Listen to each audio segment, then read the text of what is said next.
The new Ford Mustang Mach 1 returns an icon to the lineup, acting as a massive upgrade over the GT model. Starting with performance, the Mach 1 packs a 5-liter V8, making 454 horsepower, 20 more than a standard GT thanks to parts borrowed from the Shelby models. This includes upgrades like a wider throttle body, intake manifold, and open air box. The Mach 1 also features Ford's active MagneRide dampers for a more composed ride compared to the GT. Handling gets significant improvements as well. Upgraded sway bars, a Torsen limited slip rear differential, a Shelby GT subframe, and additional chassis bracing sharpen dynamics considerably. This allows the Mach 1 to carve corners with confidence and poise. Large Brembo brakes provide fade-free stopping power.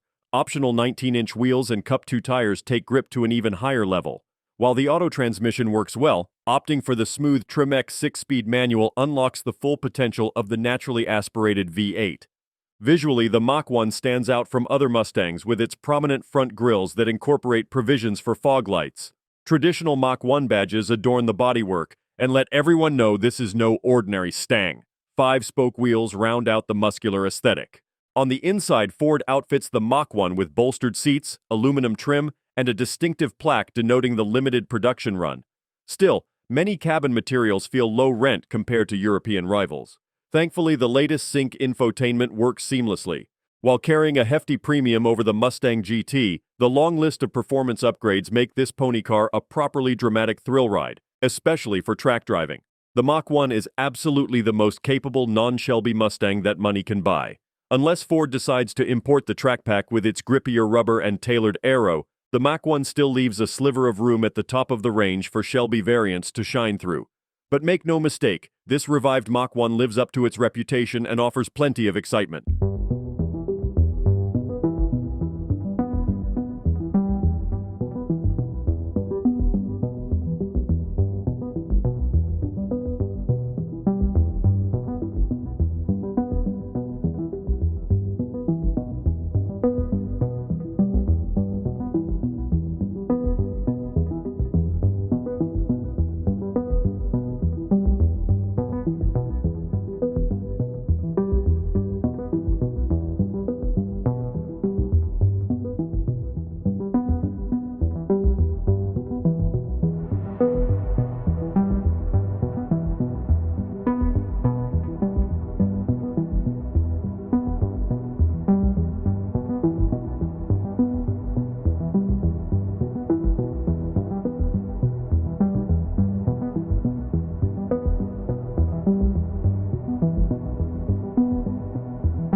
Don't forget to like, comment, and subscribe for more car reviews and updates. See you in the next video.